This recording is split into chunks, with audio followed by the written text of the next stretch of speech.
Good evening, everybody. My name is Christian Ramirez, and I'm gonna start off my presentation with a question. Raise your hand if you think you are not making enough money at your job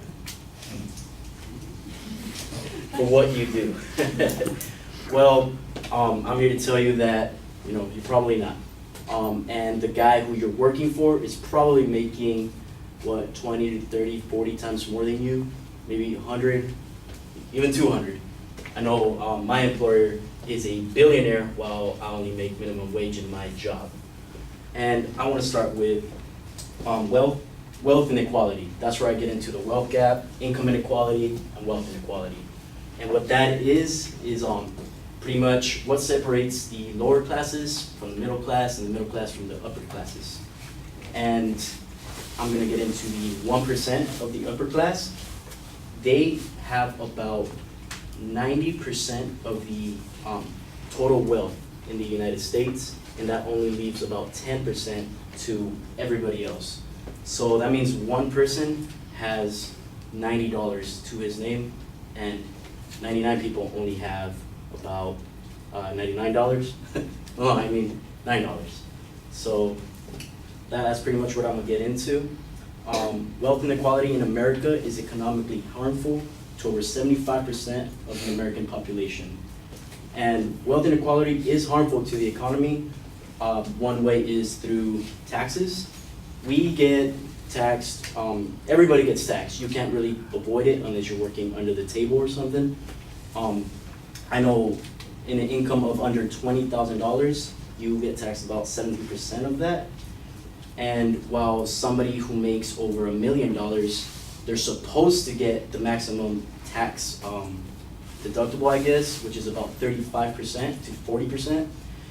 And they can easily avoid taxes while we cannot. One way to avoid taxes is by, do you guys know about those windmills, electronic windmills you guys see out in the fields, and they produce energy and electricity? You can buy one of those for $400,000 and you get a $900,000 deductible on your taxes. So that's one way to avoid taxes. That's a loophole. Somebody in the middle and lower classes, they just don't have that kind of cash. They cannot do that. So we're the ones stuck. And we, I'm talking about middle class and lower classes, cannot really afford to do that. And it gets into the circulation of wealth.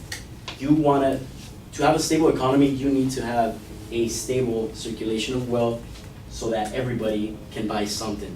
So that way improves for the trades of goods and services.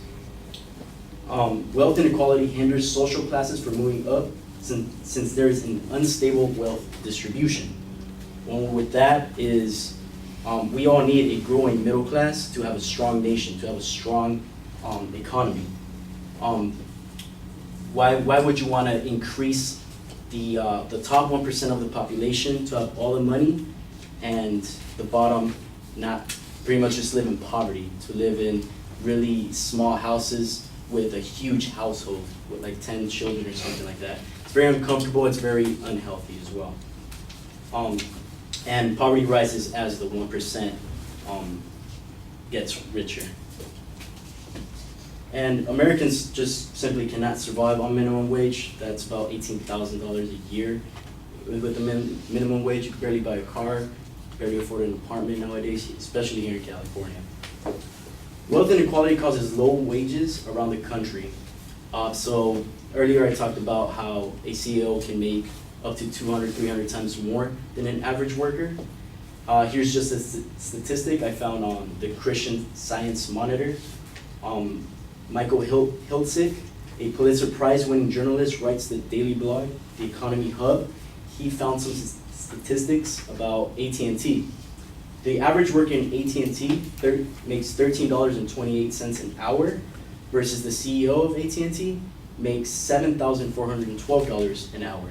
So that's just way too much there. And another one I got was from Walmart. The average employee at Walmart makes about $8.86, and the CEO makes $6,698 an hour. That's 779 times more than the average worker. And I found Lawrence Mitchell, a nationally recognized economist and president of the Economic Policy Institute. He found some statistics about in a 100-year period, which was 1910 all the way up to 2010. Back in the 1920s, 1930s, the CEO made about 30 to 40 times more than the average worker.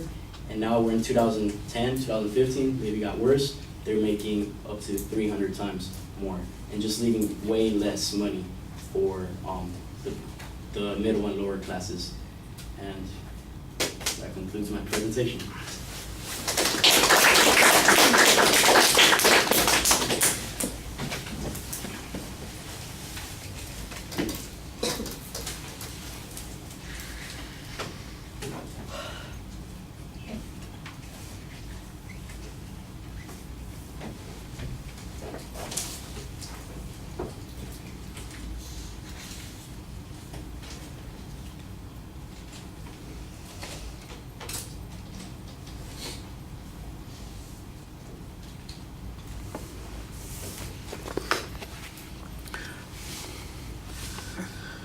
All right, Christian, you've got some good examples about disparities between the wages that are paid and the income of the CEOs. There needs to be an explanation, for instance, about what percentage of the company's resources that takes. For example, is if Walmart is expending, 5% of their resources paying their executives and 40% of their resources paying everybody else because they've got so many more employees, then that's going to change the way that we perceive that information. And the idea that they could pay their employees more, for instance, if they were not paying the executives as much, then we would be able to tell that in fact those things make a difference. There's a big presupposition built into the argument here that there is a limited amount of resources, and you mentioned, for instance, that they've got 10% of, or the 90% of the wealth in the country, leaving only 10%. Well, I'm not sure that there's a finite amount of wealth out there, and that they've managed to acquire a substantial amount of it. There's not an explanation about how that denies somebody else access to that. And I think there needs to be a clear link on that. The tax dodge, I think, is a good way to go at this. If there's an argument that says that people who have large sums of money are able to avoid contributing to the tax base and that sort of thing, then I think that's kind of where you would want to generate this. But the only example that we have here is that there's like the windmills, and you talk about that being a tax loophole, but the purpose of that is, of course, to incentivize people to pay for something that's not economically viable anyway. In essence, we're having to pay people in order to get windmills. And if we want windmills, then we got to pay people to do those sorts of things. So is it really this advantage to the upper percentage, the top 1% that you're talking about, or are we trying to get something by asking them to pay for this kind of thing? That's the other way that you would look at this issue. I think there may be some better arguments to be used here, other ways in which maybe the tax rates are not equitable, for instance, that if they're paying the same rate as somebody at a lower level, that's problematic because they can afford to pay at a higher rate or something like that. That might be a way to go on this. The main weakness that I see in the argument is that there's not an identifiable structure of your claims. I sometimes hear distinct supporting claims, but there's no preview of them at the beginning of the speech. There's no numerical signposting them in the body of the speech, and I think you even kind of bury the proposition that you've got. I could pick out when you had the proposition, but it needs to be cited and identified more clearly. I think you do a nice job speaking to the audience, and like I said, you've got a lot of examples that people will be able to relate to. Building the claim, though, needs, I think, a lot more structure here. All right, thank you.